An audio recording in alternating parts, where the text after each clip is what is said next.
Mayın 16-sında Bakıda və Abşeron yarımadasında hava dəyişkən buludlu, əsasən yağmursuz keçəcək. Lakin 15-dən 16-sına keçən gecə bəzi yerlərdə yağış yağacağı, şimşək çaxacağı ehtimalı var.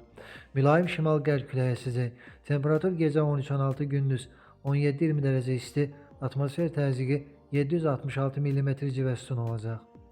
Naxçıvanda gün ərzində yağış yağacaq. Temperatur 13-15 dərəcə isti olacaq.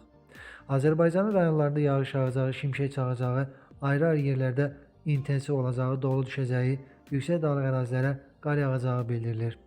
Yağıntılarda axşam fasilə olacaq. Bəzi yerlərdə duman gözlənilir. Qərb küləyi arabir güclənəcək. Temperatur gecə 12-15, gündüz 20-24, dağlarda gecə 0-5, gündüz 5-10 dərəcə isti olacaq. Məlumata görə mayın 15-i gün ortadan sonra, yəni axşam saatlarında havanın yağıntılı olacağı, Bakıda və Abşeron yarımadasında, eyni zamanda bəzi rayonlarda güclü və leysan xarakterli yağış yağacağı, yağıntının qısa müddətli olacağı gözlənilir. Eləcə də bəzi yerlərdə şimşək çaxacaq.